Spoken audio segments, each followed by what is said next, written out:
mas-uuliyiinta xisbiga mucaaradka wadaniga gobolka Togdheer oo kula wareed ku qabtay magaalada Burco ayaa si buuxda u taageeray kuna hambaliyeeyay musharaxa madaxweynaha xisbiga wadani go'aankii uu kaga tanaasulay tabashooyinkiisii dhanka doorashada madaxtooyada waxaanay ugu baaqeen bulshada Somaliland inay ilaaliyaan deganaanshaha iyo midnimada Somaliland waxaana kamid ah hadaladoodii waxaan si miisaan leh ugu hambaliyeynaa gudoomiyihii xisbiga wadani isla markaana musharaxii madaxweyne sida qiimaha iyo qaayaha leh xajaalada leh wadaniyada leh ee uu yiri shacbiga waxa uu tanaasulay dalka iyo dadka aad iyo aad baan ugu hambaliyeynaa annaguna sidoo kale sida uu yiri baan annaguna ku raacsanahay oo ugu hambaliyeynaa waxaan hambaliyay bogaadin u diraya dhammaan shacabka reer Somaliland ee u codeeyay xisbiga wadani waxaan leeyahay Somaliland baa guuleysatay amnigeena wadanaha la inoo ilaaliyo musharaxa madaxweyne Cabdiraxmaan Maxamed Abdullaahi sidii la xajaalada lahayd uu ugu turay dalka iyo dadka annaguna heer gobol ahaan waan ku taageersanay waan ku hambaliyeynaa waxaan ugu baaqaynaa taageerayaasha xisbiga wadani iyo guud ahaan shacabkaba in nabadgelyada la ilaaliyo iyo wada jirka ilaahay baa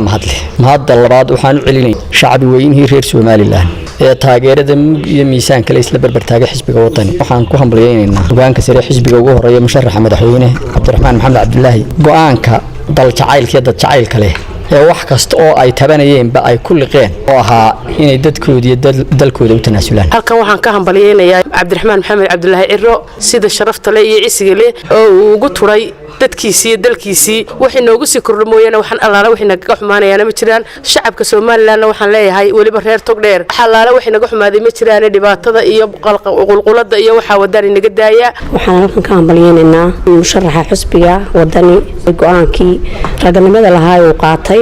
dalkiisa iyo dadkiisa isagoo u tulaaya halkan maanta waxaan isugu nimid inaanu tahliyadeyno gudoomiyaha xisbiga wadani Cabdiraxmaan Maxamed Abdullaahi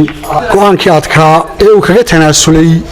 wax badan oo xaq u lahaa xisbigu waxaanu ku noqonayaa aabaha nabadda Somaliland waxaan halkan ka hambaliyeynayaa musharaxa madaxweyne Cabdiraxmaan Maxamed Abdullaahi iyo ku-xigeenkiisa go'aankii geesinimada lahaa iyadoo loo danaynayo ummadan reer Somaliland annagoo mas'uuliyiinta gobolka Togdheer ee xisbiga wadani go'aankii geesinimada lahaa musharaxa madaxweynaha Cabdiraxmaan Maxamed Abdullaahi iyo musharaxa ku-xigeenkiisa iyo hogaanka xisbiga ay go'aankaada ku qaateen una tanaasulaan ummadooda aad iyo aad baan idinku hambaliyeynaynaa taariikhdaana qori doontaa waxaan u sheegayaa dadweynaha reer Somaliland xisbiga wadani inuu yahay xisbi 5 sanadood jiray oo gilgilay xisbi 16 sano soo talinayay meelaha waxa la isla dhaxmarayaa xisbi ma aha waa reer waa xisbi reer ma aha